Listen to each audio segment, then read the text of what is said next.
The Medical School HQ podcast, session number 63. Hey, this is Z-Dog MD, rapper, physician, legendary turntable health revolutionary, and part-time gardener. And you're listening to the Medical School HQ podcast, hosted by the irredeemably awesome Ryan Gray.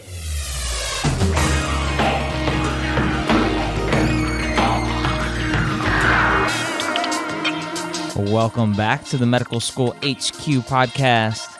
Now, whether you're pre-med lost in your journey or a medical student discouraged on your path, we're here to help encourage, motivate, and enlighten you about why you're choosing to join one of the best professions in the whole entire world. We're here to guide you on your path to becoming a physician. Now, as Z-Dog MD introduced me, I am Ryan Gray, your host, as always, for today's podcast. Today, I have an interesting guest, and I'll get to him in a minute. First, I want to thank the 4 people that left us amazing 5-star reviews, and there were even more ratings. We're up to 134 5-star ratings, which is awesome, and worldwide. That's amazing. 131 from the United States, 2 from Canada. Hear this, 1 from Saudi Arabia. So, from the Yemeni medical student from Saudi Arabia. Awesome. Thanks for leaving a review. So we had Alex Designs, who said he referred this podcast to friends and families. Thank you, Alex Designs. Da Recycler says a gift for all pre-meds. Awesome. And Mark CS, great for an entering medical school student. So Mark CS got into medical school. He's starting, it looks like, this year, which is awesome. Congrats to Mark. Thank you for leaving a review. And hopefully the information while you're in medical school, the information that we provide here, while more geared towards pre-meds, hopefully there's information for the medical students out there as well. And Mark, while you're going through this process, let us know. What do you want to hear? And that goes for all the medical students that are listening. Let us know what kind of information you want tailored for the medical student, because even pre-meds need to hear that stuff as well. And as you know, these podcasts are living on forever in the interwebs, so they're good for everybody. And then, as I stated earlier, the Yemeni medical student from Saudi Arabia says, thank you for your great efforts.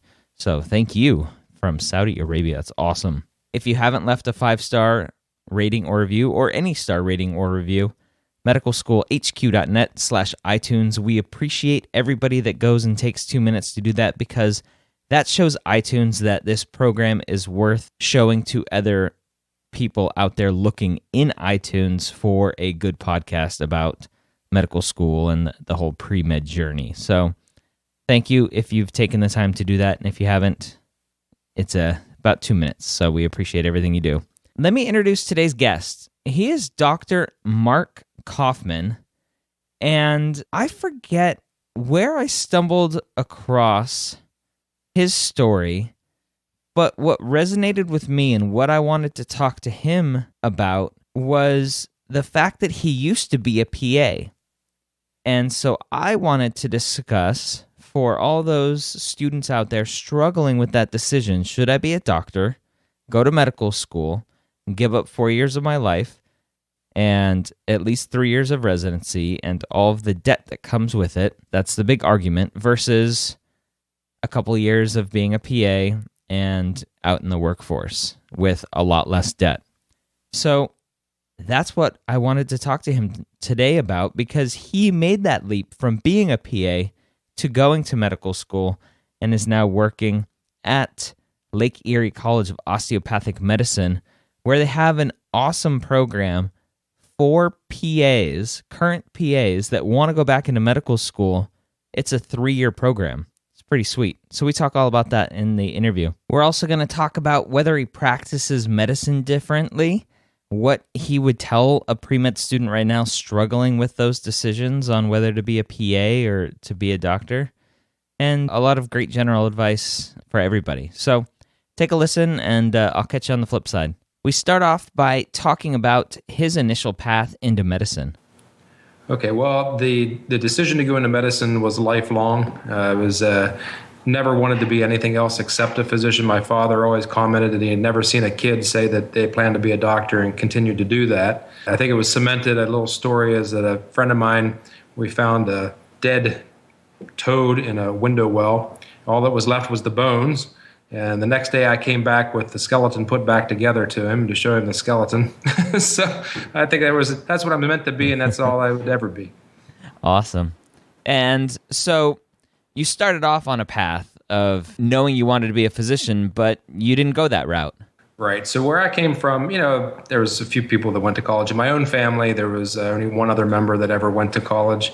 Honestly, there was some self-doubt there. I thought you had to be a genius to go to medical school.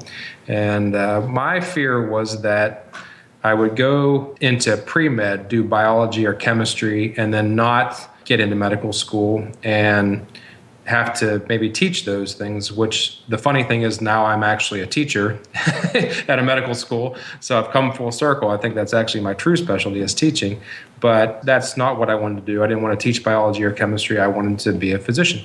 So my father actually was in the military. He's a career man. And he's the one that found the PA profession to me. And he came and said, look, here's this profession that you can still be in medicine. You're not a physician, but you're certainly practicing medicine. And what was interesting to me about it was that if I went through and graduated, then I could still be in medicine, what I loved and wanted to do, and still provide for a family. But if I wanted to go further forward, then I would have the opportunity to do that later. So it sounds like initially you had that thought in the back of your head that even if I go the PA route now, I can always do more later. Exactly. Yeah. Interesting. And it probably wasn't the first day of PA class. They put us in those small groups and they said, so what do you plan to do? And I said, well, I'm going to be a PA for a couple of years and I'm going to go to medical school. I guess that was the wrong answer. I didn't realize that it wasn't, not looked upon as a stepping stone. And it is a wonderful profession in itself. But I had the desire to go further with it. So can you talk about that for a minute? If you knew that desire was there, why not just go that route in the first place into medical school? Well, I think it was, again, that self-doubt. I didn't think I was going to be good enough to get in. The competition is high, 40-1 getting in. So I was concerned that I would do pre-med and not be able to get into medical school. So you were using the PA route almost as your fallback, and you could apply later, and if you didn't get in, oh well, you were still a PA? I wouldn't really call it a fallback. It was what I loved to do was practice medicine or wanted to be in medicine. So that was my assurance that I could be in the field that I wanted to be in. And if I never went forward, that would be fine. But at least I was in the practice of medicine. Okay. Very interesting. So you get out, you went to PA school, and for those listening, how long was PA school? I was in a 4-year program that was included the bachelor's, but we went through the summers too, so it was considered basically the credits of a 5-year program. And that was before the master's degree became the terminal degree. Okay. And then you get out and start working as a PA. And how long did you do that? I worked for 6 years. I did pediatric transplant surgery at Children's Hospital in Pittsburgh. Wow, that sounds awesome. It was incredible. So at what point along the way did you go, and why did you go, okay, now it's time? Yeah, it was very satisfying. The position that I was in at Children's was that fellows came in from all over the world to be trained in transplant surgery. So we were on the cutting edge of medicine. We were doing small bowel transplants. I was involved in the first 30 pediatric small bowel transplants that were done in the country. But I always had that desire to be the one who accepted the challenges that came and some of the disappointments that came, and I wanted to fully accept them, but also be recognized for the services that I was providing. So it's maybe a poor example, but I'd spend on a transplant patient who was on hyperalimentation, spend an hour working up a very critical hyperalimentation, and an attending would come along and in 2 seconds take out a different piece of paper and fill it out and said, there, spent too much time on this. So I wanted to make those decisions. Okay. And so you started looking into going to medical school. Now, what kind of feedback were you getting at that point? You've been a PA now for 6 years, and now all of a sudden you want to make the leap to medical school. What kind of feedback were you getting from people? Well, I think I had a lot of support actually. I was pretty autonomous within our practice. I was helping to train the fellows that came in from all over the world. So I think nobody was surprised that I wanted to take that next step. And I think I got a lot of support. I didn't have anybody actually saying don't do it. It wasn't worth it. Okay. And what about after you've submitted your applications on your interview trail, what kind of questions came up about that switch? Actually, the only questions that really came up were my past clinical experience. They wanted to see what I'd already done in medicine. Mm-hmm. And then they were more interested in what I thought I would bring from my PA education into my education as a physician. They wanted to know if with the training, they wanted to compare the curriculums a little bit to see what kind of experience I already had and what I'd be able to do. Interesting. How did you find the application process and the interview process? Was that stressful for you, or did you kind of find that easy knowing that you were already a PA? And again, I know you said you didn't use the PA as a fallback plan, but versus a undergrad pre-med student that has their whole career on the line, you had a career already. Yeah, it was still intimidating. Again, I had that perception that you had to be a genius to get into medical school, so it was intimidating. It was an interesting development. There was a new medical school that was opening, or had just opened. It was in the third year of practice up in northwest Pennsylvania. It was called Lake Erie College of Osteopathic Medicine. So it was a rather new school, and it was the closest to where I was practicing in Pittsburgh, with my wife being from Cleveland. So purely by geography and looking at their program, I wanted to see if that would be a good match for me. I had osteopathic physicians as primary care physicians, so I was actually more in line with osteopathic philosophy in medicine. So an osteopathic school was what I was looking for. So the way I actually arranged my interviews is that I contacted the school and I asked them how soon you found out after you were there, if you got accepted, and they told me 2 weeks. So geography-wise, what I did was I scheduled about 5 or 6 interviews for later. Then about a month after my first interview, went up to interview at Lake Erie College of Osteopathic Medicine, and sure enough, within about 2 weeks, I had my acceptance, so I just canceled all my other interviews. That's nice. Makes it easy.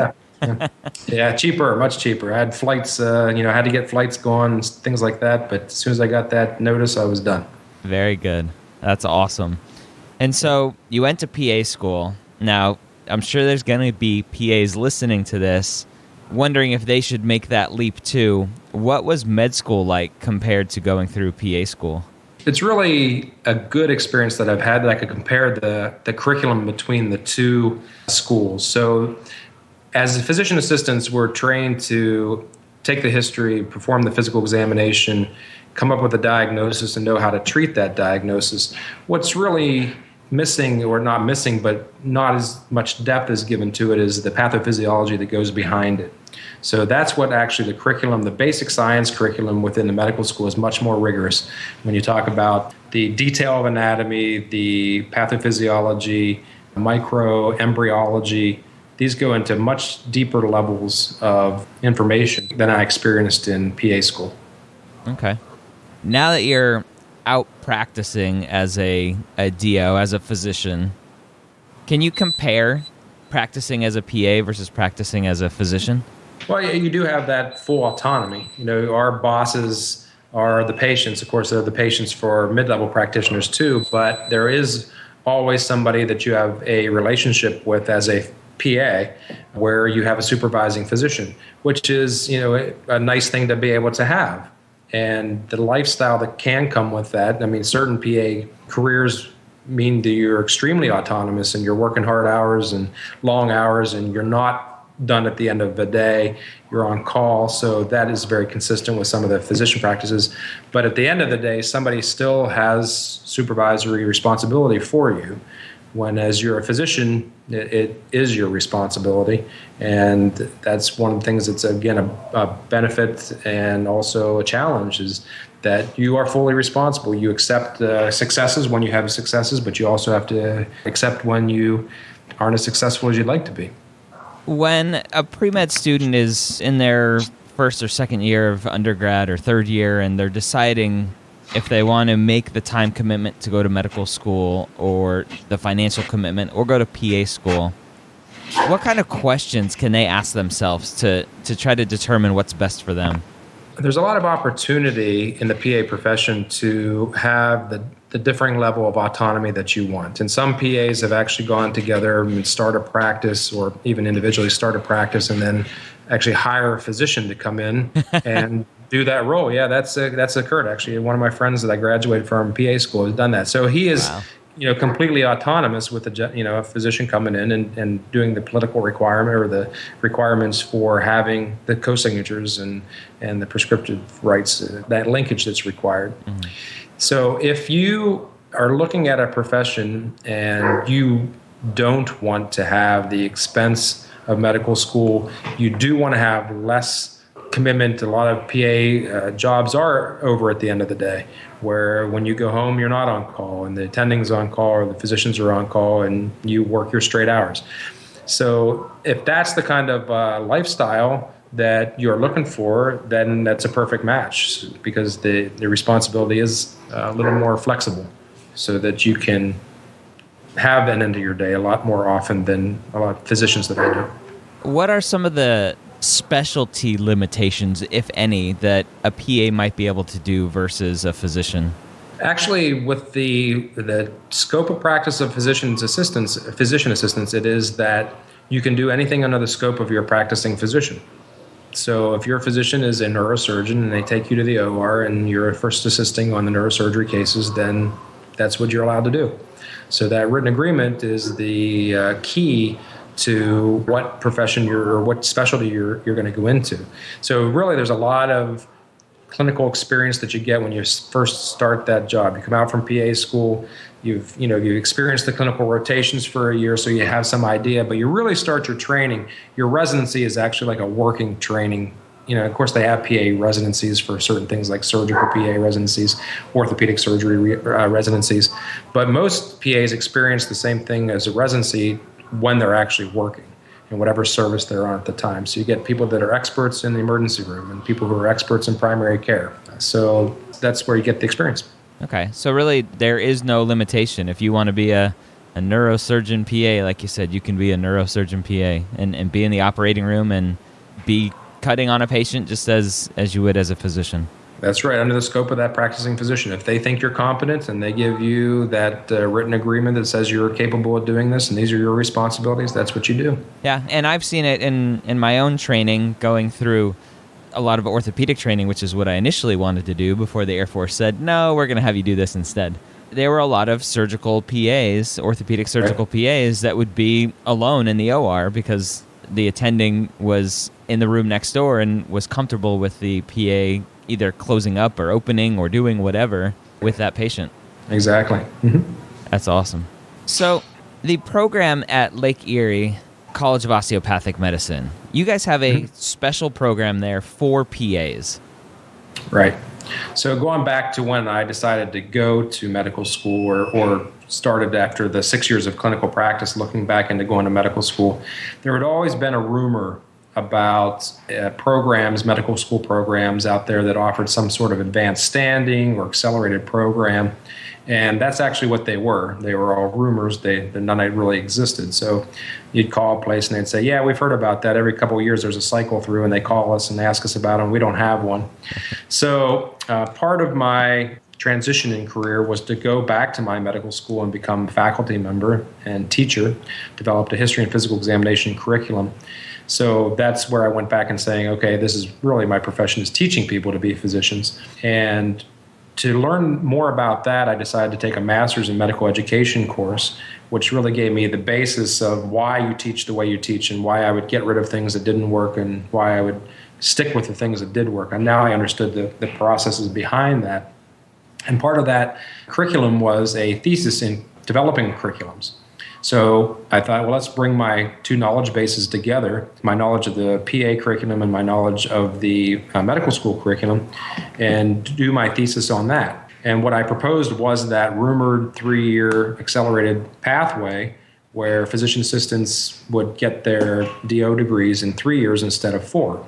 And originally I had thought that I would accelerate the didactic curriculum What I did to develop that program is I went back and found 12 physician assistants who had gone through LECOM earlier and saw what they performed on their board performance. And this brings us into the topic of MCATs. So in PA curriculum, only about 50% of the colleges require organic chemistry, and only 7% of colleges require physics for PA programs. So PAs, when they're deciding to go back to medical school, are at a disadvantage because when they oftentimes decide to go back, they've been working for 5 years, and now you're going to tell them you have to go back and take a physics course, you got to take an organic course, you got to take your MCAT, and you got to do well on it.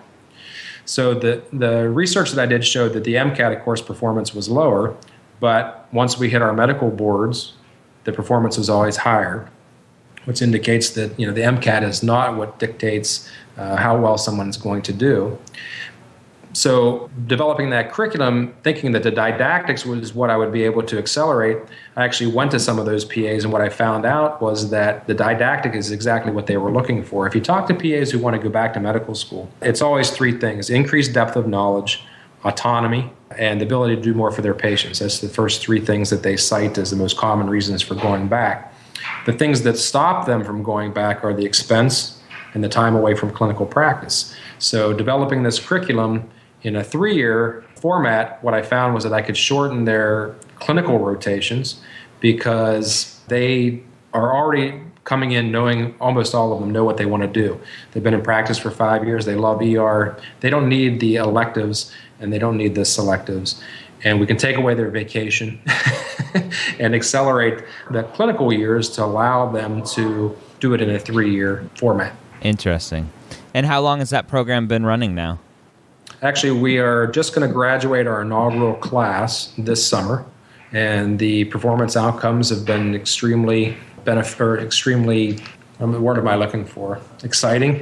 Exciting. Obviously, the way we compare is board scores. How are they doing board scores wise? They're well above the mean. We have 3 steps to our osteopathic boards, so they're well above the national mean for first step and second step. We don't have third step until after they graduate.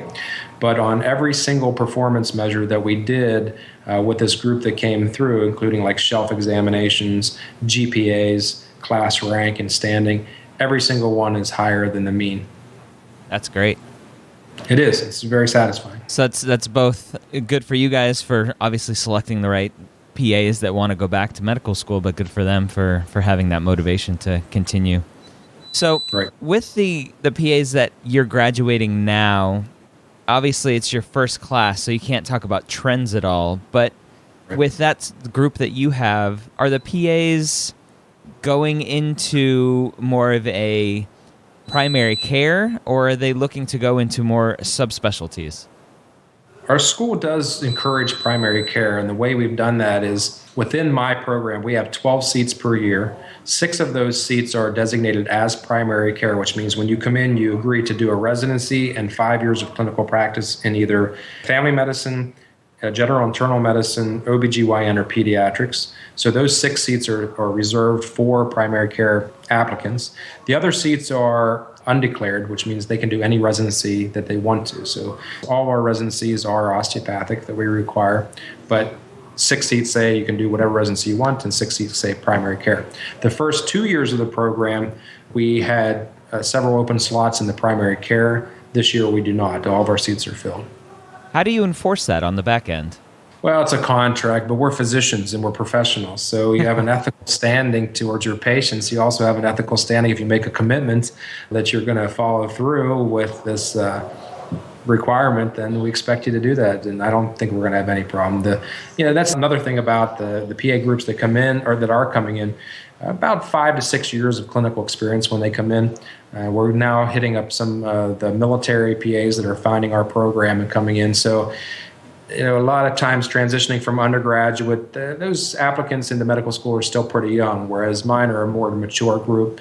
And so I don't have the concerns that in this group that you find in a lot of other medical students right out of undergraduate. They know what they want. They know why they're there. And you tell them to roll over backwards, they'll do it because they understand that what their goal is to accomplish, and they're willing to do what you need to do to get there. And they also have the experience of practicing, whereas in medical school, you kind of go through the different specialties and you're checking off the ones you don't like and circling the ones you like. A practicing PA knows what life is like practicing as whatever they're doing, and they'll either continue doing that on the flip side of medical school, or they'll look for something else. So that helps. It certainly does. Yeah. Yep. So do you think being a PA before going to medical school has made you a better doctor on the other side? I really think it has. And the interesting thing about the next step in this exploration is that if undergraduate pre-med was more like a PA program, minus maybe the clinical rotations, I think we would see extremely higher levels of quality physicians. Because in undergraduate, we're studying a lot of things that we don't put into practice. So, when I prescribe an antihypertensive, I don't use physics ratios to calculate the resistance. Resistance of blood flow through the arterial system when I'm prescribing a hydrochlorothiazide. And nephrologists do. Yes, I'm sure they do. But that's the point of specialty medicine. You go into your residency, that's where you need to get that. But if we had everybody coming into medical school with cadaver anatomy and microbiology and embryology and medical or terminology, very similar to a PA program in pre-med, then the knowledge base that physician would come out for then 4 years later after medical school would be much higher than what is experienced now. And that volume of medicine just keeps getting bigger and bigger and bigger. The knowledge base is there, but we can't learn it all in medical school. You still have to have the residency to do your specialties. And that's what we're trying to do with medical school. You keep putting everything in when you can't. You have to stop putting things in. So undergraduate's a place to look. Yeah. I am of the firm belief and the very unpopular belief that medical school should be 5 years, but nobody wants to do that.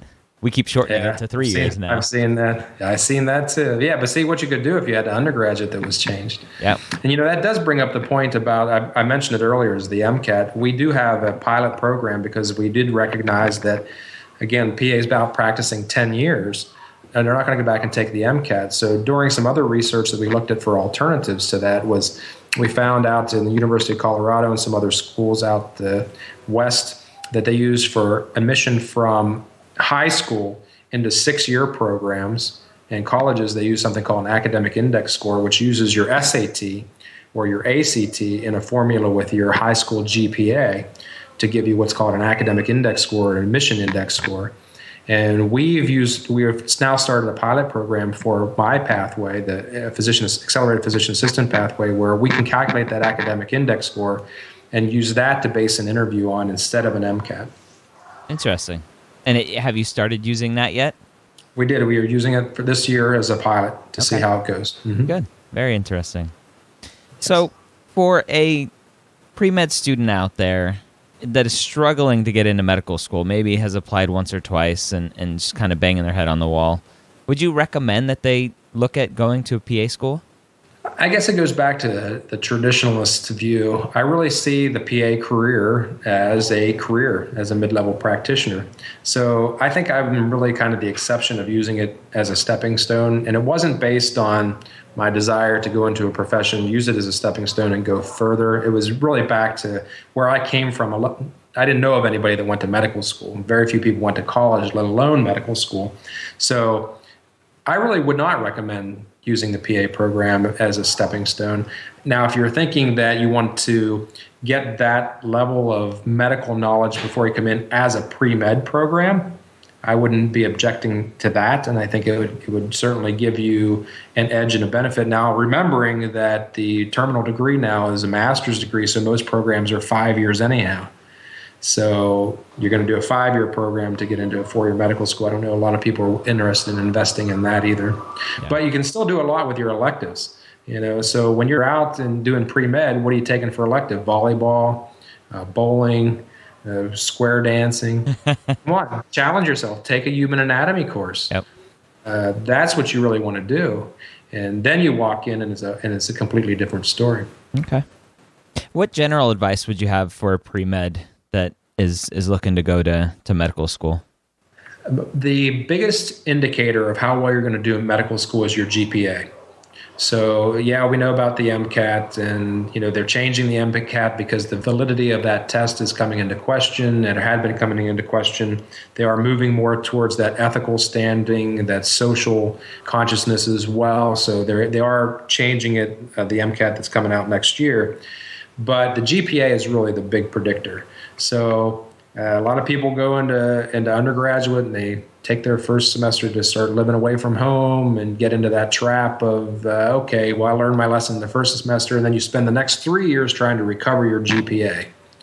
So you want to go to medical school, you come in from day one and you work your rear end off to get that score. And also having a knowledge of patient care in clinical settings. So it is very important to get exposure to that, and not just shadowing with a doctor for one day. We see applications that have that. I shadowed with a doctor for 2 hours, 4 hours, 8 hours. We like to see more commitment. So find a place where you can become a scribe. And go into the ER, and you're making some money on weekends anyhow, but you're doing a scribe service.